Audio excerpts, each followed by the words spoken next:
മീലാദ് Mubarak 1500 grand conference. ദിവ്യപ്രകാശമാണ് അണയില്ല എന്ന ശീർഷകത്തിലെ seminar ഉദ്ഘാടനം ചെയ്യുന്നതിനു വേണ്ടി ബഹുവന്യരായ പാണക്കാട് സയ്യിദ് മുനവ്വർ അലി ശിഹാബ് തങ്ങൾ ദാറുസുന്നയിൽ പ്രത്യേകം സജ്ജമാക്കിയിട്ടുള്ള ഗ്രാൻഡ് കോൺഫറൻസ് വേദിയിലേക്ക് വന്നെത്തിയിരിക്കുന്നു. പാണക്കാട് കൊടപ്പനക്കൽ തറവാടിന്റെ പ്രൗഢിയും പാരമ്പര്യവും പേറി സ്നേഹത്തിന്റെ നിറപുഞ്ചിരിയുമായി ജനഹൃദയങ്ങളിൽ നിറഞ്ഞ പാണക്കാട് സയ്യിദ് മുഹമ്മദ് അലി ശിഹാബ് തങ്ങളുടെ പ്രിയപുത്രൻ സയ്യിദ് മുനവ്വർ അലി ശിഹാബ് തങ്ങൾ സാന്ത്വനത്തിന്റെ സ്പർശമേകി ആശ്വാസത്തിന്റെ കുളിർ സമ്മാനിക്കുന്ന സ്നേഹത്തിന്റെ നിറദീപമായി പ്രതീക്ഷയുടെ പ്രകാശമായി ജ്വലിക്കുന്ന സയ്യിദ് മുനവ്വർ അലി ശിഹാബ് തങ്ങൾ ദാറുസുന്ന ഇസ്ലാമിക കേന്ദ്രം മീലാദ് മുബാറക് 1500 ഗ്രാൻഡ് കോൺഫറൻസിന്റെ ദിവ്യപ്രകാശമാണ് അണയില്ല എന്ന സെമിനാർ ഉദ്ഘാടനം നിർവഹിക്കുന്നു. ഈ മഹത്തായ സെമിനാർ ഉദ്ഘാടനം ചെയ്യുന്നതിനായി കൃത്യസമയത്ത് തന്നെ വന്നെത്തിയ ആദരണീയരായ തങ്ങളവറുകളെ സഹർഷം സ്വാഗതം ചെയ്യുന്നു. അവരെ ഉദ്ഘാടനം ചെയ്യുന്നതിന് വേണ്ടി ക്ഷണിക്കുന്നു. അസ്സലാമു അലൈക്കും വറഹ്മത്തുള്ളാഹി വബറകാതുഹു. അഊദു ബില്ലാഹി മിനശ് ശൈത്വാനിർ റജീം. ബിസ്മില്ലാഹിർ റഹ്മാനിർ റഹീം. അൽഹംദുലില്ലാഹി റബ്ബിൽ ആലമീൻ വസ്സലാത്തു വസ്സലാമു അലാ സയ്യിദിനാ മുഹമ്മദിൻ വഅലാ ആലിഹി വസഹ്ബിഹി വഇത്രതിഹി വമൻ തബിഅഹും ബിഇഹ്സാനിൻ ഇലാ യൗമിദ്ദീൻ. റബ്ബി ഇശ്റഹ് ലി സദ്രി വയസ്സിർ ലി അംരി വഹ്ലുൽ ഉഖ്ദതം മിൻ ലിസാനി യഫ്ഖഹു ഖൗലി. സുബ്ഹാനക ലാ ഇൽമ ലനാ ഇല്ലാ മാ അല്ലംതനാ ഇന്നക അൻതൽ അലീമുൽ ഹകീം. ഏറെ ആദരം നിറഞ്ഞ യോഗാധ്യക്ഷൻ ഹജത്തുൽ ഉലമ നജീബ് മൗലവി അവർകളെ, അഭിയന്നരായ സയ്യിദ് ഹാഷിം തങ്ങൾ, സയ്യിദ് ഖയ്യൂം ശിഹാബ് തങ്ങൾ, ഹംസ സാഹിബ്, ഇവിടെ വിഷയം അവതരിപ്പിക്കുന്ന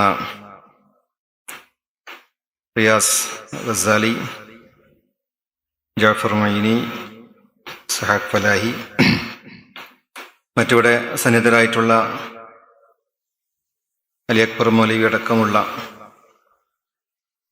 ഈ വേദിയിലും സദസ്സിലും സന്നിഹിതരായ പണ്ഡിത ശ്രേഷ്ഠരെ, പ്രിയപ്പെട്ട അധ്യാപകരെ, വിദ്യാർത്ഥി സുഹൃത്തുക്കളെ, റബീഉൽ അവ്വൽ എന്നത് നമ്മുടെ മനസ്സിനെ ഏറ്റവും കൂടുതൽ ഉരുളണിയിക്കുന്ന ഒരു മാസമാണ്. മനസ്സിൻ്റെ കുളിര് നമ്മൾ ആസ്വദിക്കുന്ന ഒരു മാസമാണ് ഈ റബീഉൽ അവ്വൽ. ഇതൊരു വസന്തകാലമാണ്. നമ്മളൊക്കെ മാസങ്ങളോളം കാത്തു നിൽക്കുന്ന ഈ ഒരു മാസം നമ്മെ സംബന്ധിച്ചിടത്തോളം ഉത്സവമാണ് എന്നുള്ളത് നമ്മുടെ മനസ്സിന് തോന്നുന്നൊരു മാസം കൂടിയാണ്. ഇന്നിവിടെ ദാറുസുന്ന ക്യാമ്പസിൽ ഒരു മീലാദ് മുബാറക് 1500 എന്ന ശീർഷകത്തിൽ ഗ്രാൻഡ് കോൺഫറൻസ് ഇവിടെ ഇന്ന് സംഘടിപ്പിച്ചിരിക്കുകയാണ്. നമ്മെ സംബന്ധിച്ചിടത്തോളം പ്രവാചകനെ ഏറ്റവും കൂടുതൽ ആഴത്തിൽ അറിയുക എന്നുള്ളത് നമ്മുടെയൊക്കെ ഒരു വലിയ കടമയാണ്, ബാധ്യതയാണ്.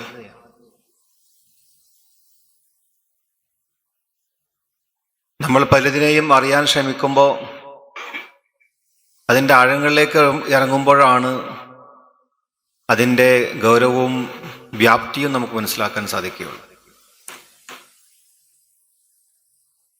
ഒരു വ്യക്തി ഒരു കടലിനെ അറിയാൻ കടൽ തീരത്ത് പോയിരിക്കുമ്പോൾ ആ കരയും അവൻ കാണുന്ന കടലും ആ കടൽ തീരവും തിരമാലകളും മാത്രമാണ് കടല് എന്ന് മാത്രമേ മനസ്സിലാക്കാൻ സാധിക്കുകയുള്ളൂ. ഒരു ചെറിയ ബോട്ടിൽ കുറച്ച് അങ്ങോട്ട് പോകുമ്പോൾ അല്പം ദൂരേക്ക് അവൻ കടലിനെ കാണുന്നു. അപ്പോൾ കുറച്ചുകൂടി അതിൻ്റെ വിശാലത മനസ്സിലാക്കാൻ സാധിക്കുന്നു. ഒരാൾ മറ്റൊരു വലിയ ബോട്ടിൽ, മീൻപിടുത്തക്കാരുടെ ബോട്ടിൽ സഞ്ചരിച്ചു ആഴക്കടലിലേക്ക് പോകുമ്പോൾ കടലിൻ്റെ ശാന്തതയും ഭീകരതയും ഒക്കെ മനസ്സിലാക്കാൻ സാധിക്കുന്നുണ്ട്. അല്ലെങ്കിൽ ഒരു മറൈൻ ഡൈവ് എന്ന പേരിൽ നമുക്കറിയാം, ആഴങ്ങളിലേക്ക് നമ്മൾ ഡൈവ് ചെയ്യാറുണ്ട്. കടലിൻ്റെ അടിയിലേക്ക് പോയി പഴയപ്പറ്റുകളും നമ്മൾ കാണാത്ത മീനുകളൊക്കെ കാണാറുണ്ട്. അപ്പോഴാണ് കടൽ ഇത്രയധികം മനോഹരവും അത്ഭുതവുമാണ് എന്ന് മനസ്സിലാക്കുന്നത്. അതുപോലെയാണ് പ്രവാചകർ സല്ലല്ലാഹു അലൈഹി വസല്ലമ തങ്ങളെ കേവലം ഒരു പ്രവാചകൻ എന്ന നിലയിൽ അവരെ കാണുമ്പോൾ അവരെത്രത്തോളം നമ്മുടെ മനസ്സിൽ അലിഞ്ഞ് ചേരേണ്ടവരാണെന്നും അവരെത്രത്തോളം മഹാനാണെന്നും എത്രയേറെ ആഴത്തിൽ അവരെ അറിയേണ്ടതുണ്ട് എന്നുള്ളത് നാം മനസ്സിലാക്കേണ്ടത്. ഈ ഉമ്മത്തിന് മാർഗദർശിയായിക്കൊണ്ട് അള്ളാഹു ഇറക്കിയിട്ടുള്ള പ്രവാചകർ സല്ലല്ലാഹു അലൈഹി വസല്ലം തങ്ങൾ നമ്മളെ കൈപിടിച്ച് കരകയറ്റുകയായിരുന്നു. പ്രവാചകൻ അന്ധകാരത്തിൽ ജീവിച്ച ഒരു സമൂഹം, അവിടെ അള്ളാഹു ഒരു നിയോഗം എന്ന നിലക്ക് അള്ളാഹുവിൻ്റെ റിസാലാത്തിനെ സമൂഹത്തിലേക്ക് എത്തിക്കുന്നതിന് വേണ്ടി ഒരു ദൗത്യം ഏൽപ്പിക്കുകയുണ്ടായി. മുൻകാലങ്ങളിൽ പ്രവാചകന്മാരുണ്ടായിരുന്നു. അവരൊക്കെ അള്ളാഹുവിൻ്റെ റിസാലാത്ത് അവരുടേതായ സമൂഹത്തിൽ അവർക്ക് എത്തിച്ചു കൊടുക്കാൻ സാധിച്ചിട്ടുണ്ട്. അതിലൂടെ നല്ല സമൂഹം വളർന്നിട്ടുണ്ട്. അള്ളാഹു ഇവിടെ സൃഷ്ടിച്ച സൃഷ്ടിജാലങ്ങൾ, ആ സൃഷ്ടികളെ അള്ളാഹു തൃപ്തിപ്പെട്ടവരാക്കി മാറ്റുക എന്നുള്ളത് അള്ളാഹുവിൻ്റെ ഉദ്ദേശമാണ്. അതിൻ്റെ സൃഷ്ടികൾക്കുള്ള ഒരു ഉത്തരവാദിത്വം എന്ന നിലക്ക് അള്ളാഹുവിനെ കുറിച്ച് പറഞ്ഞു കൊടുക്കുവാൻ, അവൻ്റെ സന്ദേശത്തെക്കുറിച്ചും സിഫത്തുകളെക്കുറിച്ചും നമ്മുടെ ജീവിതത്തെക്കുറിച്ചും എല്ലാം പറഞ്ഞു കൊടുക്കുവാൻ നിയോഗിച്ച പ്രവാചകന്മാർ ആ പ്രവാചകന്മാരുടെ ദൗത്യം പൂർത്തീകരിച്ചിട്ടുണ്ട്. അവസാനമായി പ്രവാചകർ സല്ലല്ലാഹു അലൈഹി വസല്ലം തങ്ങൾ, നമുക്കറിയാം ലോകത്ത് ഒരുപാട് പ്രത്യയശാസ്ത്രം രൂപവൽക്കരിക്കപ്പെട്ടിട്ടുണ്ട്. ഒരുപാട് ചിന്തകന്മാർ ലോകത്തുണ്ടായിട്ടുണ്ട്. പ്ലാറ്റോയും അരിസ്റ്റോട്ടിലും ഇവരൊക്കെ അവരുടെ ചിന്തകൾ വലിയ മനുഷ്യന് ചിന്തിക്കുന്നതിനേക്കാൾ അതിരറ്റ രീതിയിൽ അവർ ചിന്തിക്കുകയും അതൊരു പ്രത്യയശാസ്ത്രമായി മാറുകയും ആ പ്രത്യയശാസ്ത്രം ജനങ്ങൾ അവരുടെ വിശ്വാസമായി കൊണ്ടു നടന്ന ചരിത്രം നമുക്കറിയാം. ചില പ്രത്യയശാസ്ത്ര മതങ്ങളായി മാറിയിട്ടുണ്ട്. ചില ആശയങ്ങളിൽ അവർ വലിയ ആഴത്തിൽ ഇറങ്ങുകയും ആ ആശയം മനുഷ്യന്റെ ബുദ്ധിയിൽ നിന്നുദിച്ച ആശയമാണ്. ആ ആശയത്തിൻ്റെ പൊരുൾ എത്രത്തോളം അവർ ആവാഹിച്ചെടുത്തുവെന്നും അതിലൂടെ അവർക്ക് കിട്ടിയിട്ടുള്ള മനസ്സമാധാനവും അവർക്ക് കിട്ടിയ വിജ്ഞാനവും ജീവിത വ്യവസ്ഥയും അവരൊക്കെ ആചരിച്ചു പോന്നിട്ടുണ്ട്. പക്ഷെ അതിൽ പരിധിയുണ്ട്. ആ ചിന്തയിൽ നിന്നുണർന്ന ചിന്തകൾ, ആ ആശയങ്ങൾ ഒരു പക്ഷേ അവരുടെ വ്യക്തിപരമായ ജീവിതത്തോട് നീതി പുലർത്താൻ അവർക്ക് ആശയത്തോട് സാധിച്ചിട്ടില്ല എന്നുള്ളത് മനസ്സിലാക്കാൻ സാധിക്കുന്ന ഒന്നാണ്. കാരണം അത് മനുഷ്യനിർമ്മിതിയാണ്. മനുഷ്യനിർമ്മിതിയുള്ള ഒന്നും പൂർണ്ണമല്ല എന്നുള്ളത് നമുക്കറിയാം. പക്ഷേ പ്രവാചകർ സല്ലല്ലാഹു അലൈഹി വസല്ലം തങ്ങൾ അതവർക്ക് നൽകപ്പെട്ടതാണ് എന്ന് അറിയുകയും അത് പ്രവാചകന്റേതല്ല എന്ന് പ്രവാചകന് ബോധ്യമുണ്ട്. ആ ഒരു ആശയവും പ്രത്യയശാസ്ത്രവും തനിക്ക് ഏൽപ്പിക്കപ്പെട്ടപ്പോൾ അത് താൻ ഇവിടെ പ്രബോധനം നടത്തി ജനങ്ങൾക്ക് എത്തിക്കണമെന്നുള്ള ദൗത്യം, അതുപോലെ അവർക്കുള്ള റെസ്പോൺസിബിലിറ്റിയും കൊടുത്തപ്പോൾ അത് മറ്റെന്തിനേക്കാളും വലിയ ഉത്തരവാദിത്ത ബോധത്തോടു കൂടി പ്രവാചകൻ സല്ലല്ലാഹു അലൈഹി വസല്ലം തങ്ങൾക്ക് നിർവഹിക്കാൻ സാധിച്ചു എന്നുള്ളതാണ്. നമുക്കറിയാം, നമ്മൾ സ്വന്തം കാര്യങ്ങൾക്ക് പ്രാധാന്യം കൊടുക്കുന്നവരാണ്. നമ്മളൊക്കെ സ്വാർത്ഥന്മാരാണ്. നമ്മുടെ കാര്യങ്ങൾ അത് എളുപ്പമാവാനും അതിൽ കൂടുതൽ പ്രകടനപരതയും നമ്മളതിനെ ജനങ്ങൾക്ക് കാണിച്ചു കൊടുക്കാൻ തൻ്റേതായ ഭാവവും തൻ്റേതായ വ്യക്തിത്വവും അടയാളപ്പെടുത്താൻ ശ്രമിക്കുന്നവരാണ് നമ്മളൊക്കെ. പക്ഷെ അള്ളാഹു പ്രവാചകർ സല്ലല്ലാഹു അലൈഹി വസല്ലം തങ്ങൾക്ക് നൽകിയിട്ടുള്ള ആ ദൗത്യം അത് അള്ളാഹുവിന് വേണ്ടി വളരെ സൂക്ഷ്മതയോടുകൂടി സഗൗരവം അത് ഇവിടെ തീർത്തു കൊടുക്കുകയായിരുന്നു. അള്ളാഹുവിൻ്റെ വഹ്യ് അതിറങ്ങുമ്പോൾ അതിൻ്റേതായ ഗൗരവത്തിൽ സഹാബാക്കളെ വിളിച്ച് ആശയങ്ങൾ പറഞ്ഞു കൊടുക്കുമ്പോൾ അത് കേവലം ഒരു പ്രഭാഷണമായിരുന്നില്ല. അത് ഉപമകൾ കൊടുത്തുകൊണ്ട് സബബൻ നുസൂൽ അള്ളാഹു അവിടെ നമുക്ക് കാണിച്ചു തന്നു. ഈ ഓരോ വഴി ഇറങ്ങുമ്പോഴും അവിടെ അതിൻ്റെ കാരണങ്ങൾ അത് നിമിത്തമായി നമ്മുടെ മുമ്പിൽ സഹാബാക്കളുടെ ഇടയിൽ അത് കാണിച്ചു കൊടുക്കുകയും അങ്ങനെ ഒരു ജീവിത വ്യവസ്ഥ പൂർണ്ണതയിൽ പ്രവാചകൻ സല്ലല്ലാഹു അലൈഹി വസല്ലം തങ്ങൾക്ക് കാണിച്ചു കൊടുത്തു. അത് പ്രവാചകൻ അതേ രീതിയിൽ തന്നെ വളരെ മനോഹരമായി അത് ജനങ്ങൾക്ക് എത്തിച്ചു കൊടുക്കുകയും ചെയ്തു. തൻ്റെ അനുയായികൾക്ക്, സഹാബാക്കൾക്ക് അത് കൃത്യമായി വ്യക്തമായി അത് കാണിച്ചു കൊടുത്തു എന്നുള്ളതാണ്. അത് എത്രത്തോളം അതിൽ അവർക്ക് ഇമ്പാക്റ്റ് ഉണ്ടായി, വിശ്വസിച്ചവരെ മറ്റുള്ളവരെ ബോധ്യപ്പെടുത്തി, ഇത് സത്യമാണ് എന്ന് ബോധ്യപ്പെടുത്തി.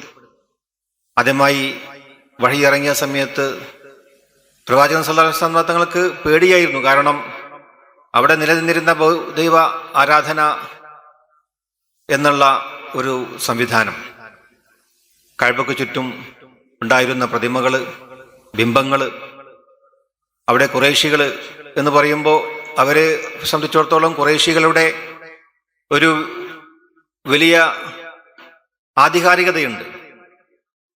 അവര് ഉയർത്തിപ്പിടിക്കുന്ന അവരുടെ അന്തസ്സും അഭിമാനവും അതൊക്കെ ഒരു തറവാടിത്തവും ഗോത്രത്തിൻ്റെ വലിയ മഹിമയൊക്കെ അവർ ജീവിതത്തിൽ ആസ്വദിച്ചു പോരുന്ന, അല്ലെങ്കിൽ അതിനെ വലിയതായി കണ്ടുവരുന്ന സാഹചര്യമായിരുന്നു. അങ്ങനെയുള്ളൊരു ഒരു സംസ്കാരത്തിൻ്റെ ഇടയിലേക്ക് എങ്ങനെയാണ് പ്രവാചകൻ സല്ലല്ലാഹു അലൈഹി വസല്ലം തങ്ങൾക്ക് ഇത് സാധ്യമാവുക എന്നുള്ളത് ഒരാശങ്കയുണ്ടായിരുന്നു. ഭയത്തോടു കൂടിയാണ് ആദ്യം അത് ഈ ഒരു സത്യം അബൂബക്കർ സിദ്ദീഖ് റളിയല്ലാഹു തആല അൻഹു അറിഞ്ഞപ്പോൾ ഞാനത് വിശ്വസിച്ചു എന്ന് പറഞ്ഞതോടുകൂടി അവരെ വിശ്വസ്തരെന്ന രീതിയിൽ, സിദ്ദീഖ് എന്ന രീതിയിൽ പ്രവാചകൻ അവരെ പരിഗണിച്ചു. പിന്നീട് അവരെ കൂട്ടിപ്പിടിച്ച് വളരെ ബുദ്ധിപരമായി നീങ്ങുകയും ആ സന്ദേശം പ്രസിദ്ധമായ ഖുർആന്റെ ഓരോ ഇറങ്ങുമ്പോഴും ആ വഹ്യ് ചില ആൾക്കെങ്കിലും അത് പറഞ്ഞു കൊടുത്തപ്പോൾ കേട്ടവർ വിശ്വസിച്ചു.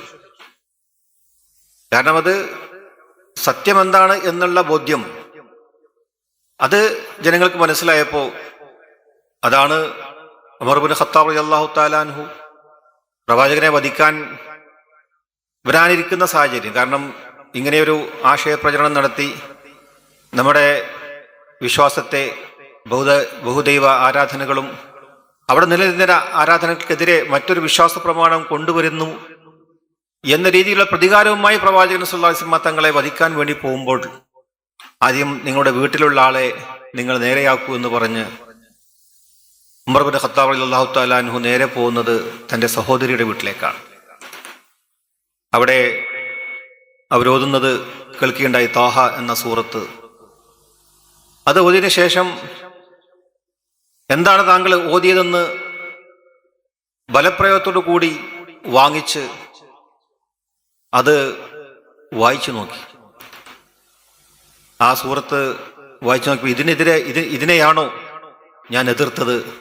എത്ര മനോഹരമാണ്, എത്ര ദൈക്ഷണികമാണ് ഈ ഗ്രന്ഥം എന്ന് പറഞ്ഞ് പ്രവാചകരിലേക്ക് പോയി ഞാൻ വിശ്വസിച്ചിരിക്കുന്നു എന്ന് പറഞ്ഞുകൊണ്ട് ഇസ്ലാമിലേക്ക് വന്ന ഉമർ ബിൻ ഖത്താബ് റളിയല്ലാഹു തആല അൻഹു. ഇതൊക്കെ ഓരോ നിമിത്തമാണ്. കാരണം അള്ളാഹു ഇറക്കിയ സന്ദേശത്തെ എത്ര സംഭവവികാസങ്ങളിലൂടെയാണ് അത് പിന്നീട് ശക്തമായ രീതിയിലേക്ക് ജനങ്ങളിലേക്ക് എത്തിച്ചത്. ഉമർ ബിൻ ഖത്താബ് റളിയല്ലാഹു തആല വന്നതോടുകൂടി അള്ളാഹുവിൻ്റെ റസൂലിന് ധൈര്യം കൂടി. അവർക്ക് സന്തോഷമായി പിന്നീട് നേരിടാൻ ഒരു ധൈര്യശാലിയെ കിട്ടിയ ഒരു വലിയ ചാരിതാർത്ഥ്യവും സന്തോഷവും അഭിമാനവും. പിന്നീട് അങ്ങോട്ടുള്ള പ്രയാണങ്ങളിൽ മക്കയിലെ അവർക്ക് അനുഭവപ്പെട്ട ത്യാഗങ്ങളെക്കുറിച്ച് നമുക്കറിയാം. മദീനയിലേക്ക് പുറപ്പെടുകയുണ്ടായി. അവിടെ അൻസാരികൾ സ്വീകരിച്ച സാഹചര്യം, അങ്ങനെ ഒരു വലിയ ഒരു ത്യാഗത്തിൻ്റെ ഒരു 23 വർഷ കാലഘട്ടം എന്ന് പറയുന്നത് പ്രവാചകന് എളുപ്പമായിരുന്നില്ല. ഒരു സമൂഹത്തെ റിവൈവ് ചെയ്യാൻ അവർക്ക് ഒരുപക്ഷെ പ്രവാചകൻ അള്ളാഹു ഉദ്ദേശിക്കുകയാണെങ്കിൽ അതൊക്കെ അവർക്ക് എളുപ്പമാക്കി കൊടുക്കുമായിരുന്നു. പക്ഷെ കഠിനമായ വേദനകളും പ്രതിസന്ധികളും തരണം ചെയ്തുകൊണ്ടാണ് അള്ളാഹുവിൻ്റെ റസൂൽ ആ സന്ദേശം ലോകത്തിന് എത്തിച്ചു കൊടുത്തത്. മദീനയിലേക്ക് പ്രവാചകൻ വന്നപ്പോൾ പിന്നീട് ഇസ്ലാമിൻ്റെ ക്യാപിറ്റലായി മാറുകയും ദ മദീന ചാർട്ടർ എന്ന് പറയുന്നത് ലോകത്തിൻ്റെ ഏത് ബഹുസ്വര രാജ്യങ്ങളിലും ഭരണഘടനയാക്കാൻ യോഗ്യമായ ഒരു ഭരണഘടനയാണ് മദീനയിൽ രൂപാന്തരപ്പെട്ടത്. അവിടെ അമുസ്ലിങ്ങളായ ദിമ്മിയാക്കളായ വിശ്വാസികളുണ്ടായിരുന്നു. പക്ഷേ അവരെ സംബന്ധിച്ചിടത്തോളം അവർക്ക് എല്ലാ രീതിയിലുമുള്ള അവകാശങ്ങൾ കൊടുത്തുകൊണ്ട് അവരുമായുള്ള കരാർ, ആ കരാറിൽ ഏർപ്പെട്ടുകൊണ്ട് അവർക്കുള്ള അവകാശങ്ങൾ, അവരുടെ സ്വത്തിലും ജീവനും ആരെങ്കിലും കൈകടത്തുണ്ടെങ്കിൽ ഞാൻ അന്ത്യനാളിൽ അവരുടെ ശത്രുവായിരിക്കുമെന്ന് പ്രവാചകർ സല്ലല്ലാഹു അലൈഹി വസല്ലം തങ്ങൾ പറഞ്ഞു. അപ്പം ഒരു വിശ്വാസത്തിന്റെ പേരിൽ നമ്മൾ മറ്റൊരിടത്തേക്ക് കയറുമ്പോൾ അത് കായികമായോ അല്ലെങ്കിൽ മാനസികമായോ അവരെ വേദനിപ്പിക്കുകയോ പ്രകോപിക്കുകയോ ചെയ്യരുത് എന്ന് പ്രവാചകന്റെ ഒരു വലിയ ദർശനമാണ്. ആ രീതിയിൽ ലോകത്ത് ഉണ്ടായിട്ടുള്ള സ്നേഹത്തിൻ്റെയും സഹിഷ്ണുതയാണ് ഇന്ന് ലോകത്ത് ഏറ്റവും കൂടുതൽ ഇല്ലാതായിക്കൊണ്ടിരിക്കുന്നത്. UAE ഒരു സഹിഷ്ണുത മന്ത്രാലയം രൂപപ്പെട്ടു. ലോകത്ത് ഇന്ന് സഹിഷ്ണുത മരവിച്ചുകൊണ്ടിരിക്കുന്ന കാലം. ഗസയിൽ നമ്മൾ കണ്ട കാഴ്ചകൾ കഴിഞ്ഞ 1-2 വർഷമായി എത്രയോ നമ്മുടെ സഹോദരന്മാരും കുട്ടികളും വൃദ്ധന്മാരും ഒക്കെ കൊല ചെയ്യപ്പെട്ടുകൊണ്ടിരിക്കുകയാണ്. ലോകത്ത് ആക്രമണങ്ങൾ കൂടിക്കൊണ്ടിരിക്കുകയാണ്.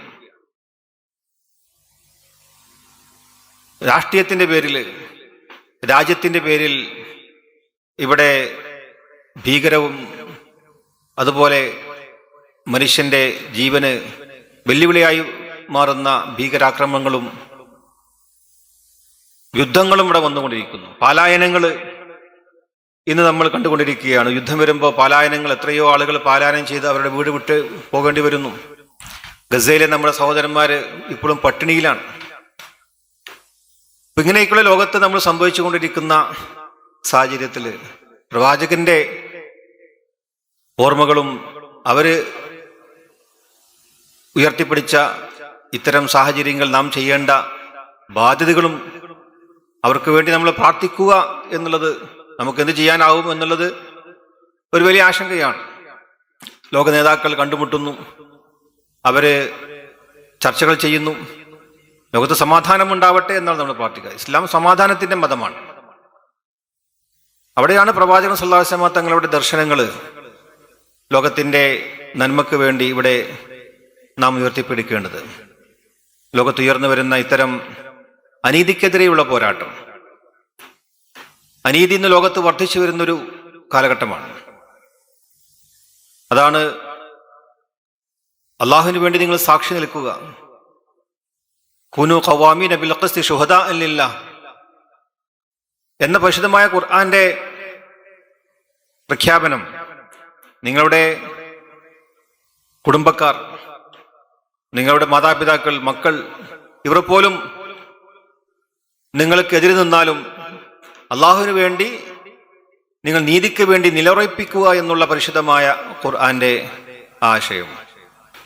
അതാണെന്ന് ലോകത്തിന് ആവശ്യം.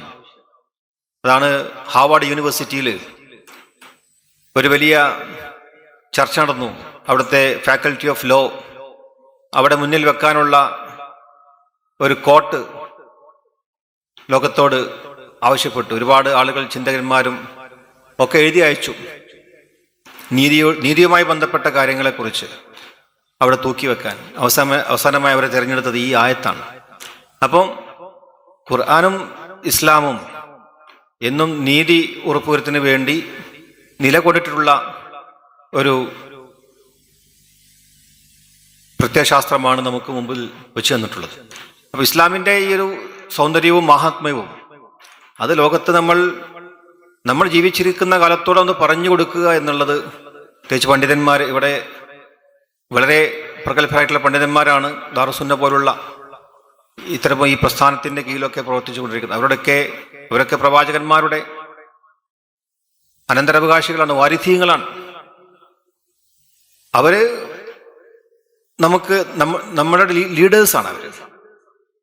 അവരെങ്ങനെ നയിക്കുന്നു അതിലൂടെ നമ്മൾ അവരെ പിൻപറ്റി പോവുക എന്നുള്ളതാണ്. അതാണ് ഇസ്ലാമിന്റെ മാതൃക തന്നെയാണ്. ഒരു ഇമാമ് നമ്മുടെ മുമ്പിൽ വേണം. അവർ പറയുന്നതനുസരിച്ച് കൊണ്ട് ആത്മസംയമനത്തോടു കൂടി നമ്മൾ വൈകാരികത ഇല്ലാതെ, വകദാലിക ജഅൽനാകും ഉമ്മത്തൻ വസത, നിങ്ങളൊരു മധ്യമ സമൂഹമാക്കിക്കൊണ്ടാണ് അള്ളാഹു നമ്മെ സൃഷ്ടിച്ചിട്ടുള്ളത്. അതുകൊണ്ട് നമ്മളെപ്പോഴും ഒരു മോഡസ്റ്റ് ആയിക്കൊണ്ട് എല്ലാത്തിനെയും പക്വതയോടെ കൂടി കണ്ട് വൈകാരികമായ രീതിയിലൊന്നും നമ്മൾ പ്രവർത്തിക്കാതെ കാര്യങ്ങൾ മനസ്സിലാക്കി നമ്മൾ ഓരോ കാര്യത്തോടും പ്രതികരിക്കുക എന്നുള്ളതാണ്. എടുത്തുചാട്ടം ഒരിക്കലും ഒന്നിനും ഒരു പരിഹാരമല്ല. എല്ലാത്തിനും ഖുർആൻ, പരിശുദ്ധമായ ഹദീസും നബി ചര്യയും നമുക്കിവിടെ പാഠമായി ഉണ്ട്. അത് മുറുകെ പിടിച്ചുകൊണ്ട് മുന്നോട്ട് പോകാനാണ് നമ്മൾ ശ്രമിക്കേണ്ടത്. അതിലാണ് വിജയവും എന്നുള്ളതാണ് പ്രവാചകൻ പറഞ്ഞ പോലെ കിതാബില്ലാഹി സുന്നത്തി, ഈ രണ്ട് കാര്യങ്ങൾ അള്ളാഹുവിൻ്റെ റസൂൽ നമുക്ക് വിട്ടു തന്നിട്ടുണ്ട്. അത് പ്രവാചകൻ ചെയ്ത കാര്യങ്ങൾ, പറഞ്ഞ കാര്യങ്ങൾ, അതും വഹി തന്നെയാണ്. വമാ യൻതിഖുൽ ഹവ ഇൻ ഹുവ ഇല്ലാ വഹ്യുൻ യൂഹാ. അതിലൂടെ ആ പ്രവാചകനെ ചേർത്ത് പിടിച്ചുകൊണ്ട് അവരുടെ ഈ റബീഉൽ മാസത്തിൽ മാത്രമല്ല, നമ്മൾ അതിൻ്റെ ഒരു സാങ്കേതികമായ രീതിയിൽ ഇതിൻ്റെ കാര്യങ്ങൾ നടത്തുന്നു. പക്ഷേ ജീവിതകാലം മുഴുവനും ഓരോ ശ്വാസത്തിലും പ്രവാചകനുണ്ട്. നമ്മുടെ മനസ്സിൽ അലിഞ്ഞു ചേരേണ്ട ഒരു വ്യക്തിത്വം, അത്രയും കടപ്പാട് പ്രവാചകനോടുണ്ട്. നമ്മളെ ഈ ഉമ്മത്തിനെ കുറിച്ച് അത്രയധികം വ്യാകുലപ്പെട്ട് സങ്കടപ്പെട്ട പ്രവാചകർ സല്ലല്ലാഹു അലൈഹി വസല്ലം തങ്ങൾ. അവരെ സ്നേഹിക്കേണ്ടത് ലാ യുഅ്മിനു അഹദുക്കും ഹത്താ അകൂന ഹബ്ബ ഇലൈഹി മിൻ വാലിദിഹി വവലദി വന്നാസി അജ്മഈൻ. നമ്മുടെ സ്നേഹം പ്രവാചകനോട് എങ്ങനെയായിരിക്കണം? നമ്മുടെ മാതാപിതാക്കളെയും മക്കളെക്കാളും മറ്റേത് മനുഷ്യരെക്കാളും കൂടുതൽ സ്നേഹം പ്രവാചകനോടല്ലെങ്കിൽ നമ്മുടെ വിശ്വാസം പൂർണ്ണമാവില്ല. അപ്പോൾ പ്രവാചകന്റെ സ്നേഹം ഒരു വിശ്വാസത്തിന്റെ ഭാഗമായി നമുക്ക് അള്ളാഹു കാണിച്ചു തന്നിരിക്കുകയാണ്. അത് പിൻപറ്റിക്കൊണ്ട് അതിലൂടെ മാത്രമേ വിജയം നമുക്ക് കൈവരിക്കാൻ സാധിക്കുകയുള്ളൂ. ആ ഷഫാഅത്ത് കിട്ടുക, ആ പ്രകീർത്തനങ്ങളും അവരുടെ ആ മൂല്യാധിഷ്ഠിതമായ ആ സന്ദേശം ജീവിതത്തിൽ മുറുകെ പിടിച്ചുകൊണ്ട് അള്ളാഹുലേക്ക് അടുക്കാനുള്ള ശ്രമങ്ങൾ നടത്തിക്കൊണ്ട് മുന്നോട്ട് പോകാൻ അള്ളാഹു തൗഫീഖ് നൽകട്ടെ എന്ന് പ്രാർത്ഥിച്ചുകൊണ്ട് ഈ ഒരു മഹത്തായ സമയത്തിൽ പങ്കെടുക്കാൻ സാധിച്ചിട്ടുള്ള സന്തോഷം അറിയിച്ചുകൊണ്ട് ബിസ്മില്ലാഹിർ റഹ്മാനിർ റഹീം എന്ന വചനം ഉദ്ഘാടനം നിർവഹിക്കുന്നു. അസ്സലാമു അലൈക്കും വറഹ്മത്തുള്ളാഹി വബറകാതുഹു.